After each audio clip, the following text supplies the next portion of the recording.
F C ഗോവയിൽ നിന്നും കേരള ബ്ലാസ്റ്റേഴ്സിലേക്കുള്ള ട്രാൻസിഷനെ കുറിച്ച്, ഗോവയിൽ നിന്നും കേരള ബ്ലാസ്റ്റേഴ്സിലേക്കുള്ള പരിവർത്തനത്തിനെ കുറിച്ച് ബ്രിഡ്ജന്റ് അശ്വതിക്ക് നൽകിയ അഭിമുഖത്തിൽ ഈ പരിവർത്തനത്തിനെ കുറിച്ച് നോവാസുദയോട് ചോദിച്ചപ്പം പുള്ളിയുടെ മറുപടി ഏതാണ്ട് ഇങ്ങനെയായിരുന്നു: here it is direct football and honestly I love it. It suits my game. I am fast and I know how to exploit space. It's working well for me എന്നായിരുന്നു നോവാസുദയുടെ മറുപടി. പുള്ളി പറഞ്ഞത് എന്താണെന്ന് വെച്ചാൽ ഇവിടെ കുറച്ചുകൂടി ഡയറക്റ്റ് ആയിട്ടുള്ള ഫുട്ബോളാണ്.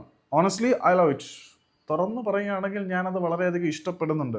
എൻ്റെ ഗെയിം സ്റ്റൈലിന് അത് വളരെയധികം യോജിക്കുന്നുണ്ട്. ഞാൻ വളരെ ഫാസ്റ്റായിട്ട് കളിക്കുന്ന താരമാണ്. അതുകൂടാതെ തന്നെ സ്പേസുകളെ എങ്ങനെ എക്സ്പ്ലോയിറ്റ് ചെയ്യണം എന്നതിനെക്കുറിച്ച് എനിക്ക് വ്യക്തമായിട്ടുള്ള ബോധമുണ്ട്. ഇത് എനിക്ക് വളരെ നന്നായിട്ട് വർക്ക് ചെയ്യുന്ന ഒരു കാര്യമാണ്. It's working well for me.